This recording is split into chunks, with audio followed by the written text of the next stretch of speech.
Hello and welcome to Code Basics coding tutorial. In this tutorial, we are going to talk about multiprocessing in Python. Now, if you have not already watched my video on multiprocessing versus multithreading, then I would highly recommend watching that.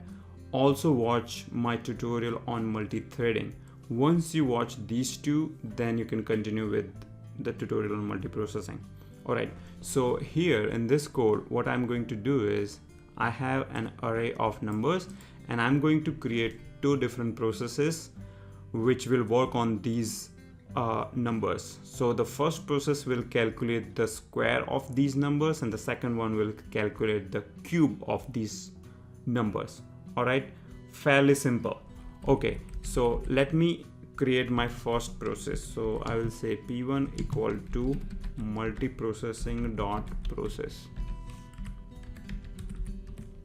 Okay, and here in the target you need to mention the function which is going to be executed as part of this process. Okay, so my first function will be calculate square,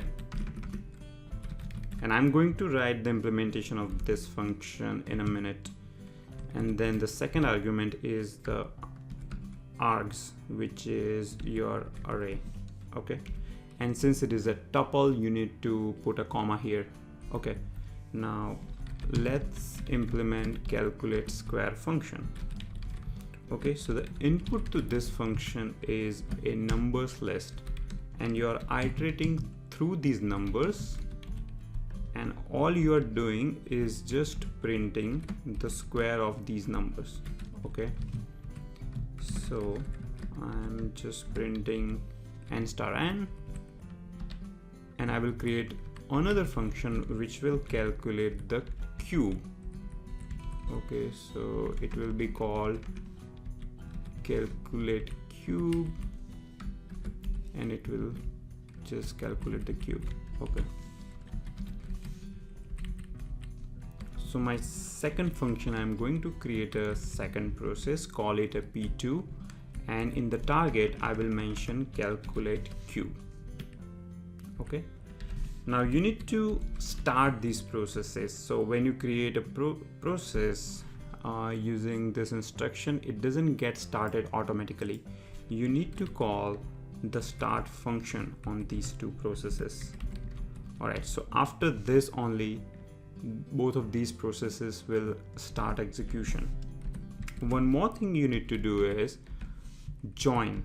So what join will do is it will wait until the execution of these processes is over, and after that you are printing a done statement. Okay, so that you know that you are done with both of these processes. Okay, now if you notice this syntax, it's quite similar to multi-threading.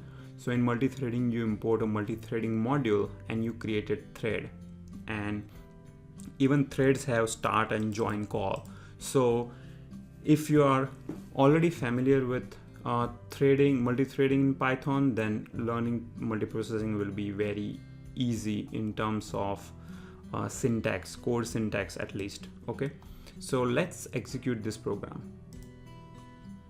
Excellent, so it printed square and cube of these numbers. All right, now all of these activity happen under two different processes. Okay, now if you want to see these processes into your Windows Task Manager, then you need to introduce some delay here so that we can see those processes while they are still executing. So I'm going to just add some delay to make these functions execute a little slower, and then we'll open Windows Task Manager.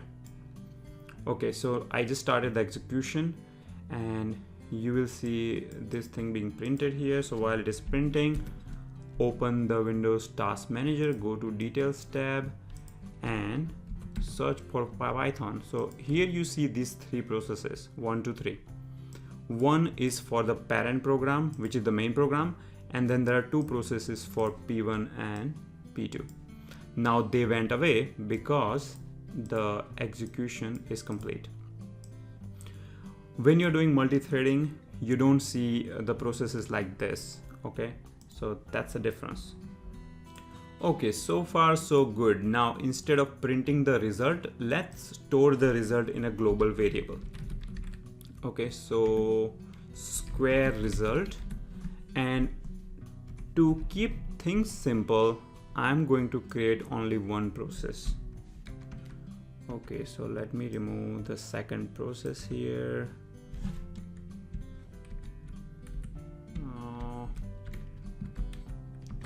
Alright, so I'm removing the second process. So I have now only one process,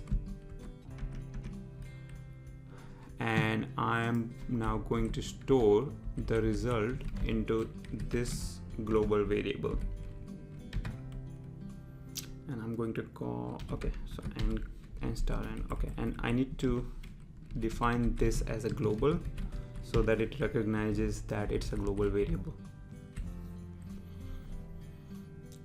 And once this is done, I'm going to print the result here. Okay, so let's execute this and see what happens. Okay, I need to remove delay. Alright, executing it. Alright, interesting.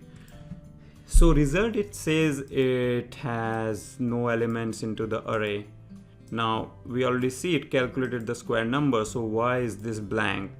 Just think for a moment, why is it blank? Shouldn't it be all these numbers, 4, 9, 64, 81? No, it won't be like that, because when you create a new process, what happens is it will create a new copy of square result global variable. Every process has their own address space. So this process P1 here will copy the global state and create its own address space, so that the copy of square result is different and the result doesn't flow back to this global variable basically. So if you print the same thing within a process, then it will work. So here I am going to say within a process result. So you can see that within a process it has the result, outside process it doesn't have a result. Alright, so this is the key difference between multiprocessing and multi-threading. If you were using multi-threading, you will see the square result being filled with all the square numbers here. Okay, so that's the main difference. Okay, so in this tutorial we just covered very basic concepts about multiprocessing. We have a lot more to cover, like locks, mutex, interprocess communication methods such as queue and pipe. All of those will be covered in the future tutorial. Alright, until then, please don't forget to subscribe, share and comment on this tutorial. Alright, thank you for watching.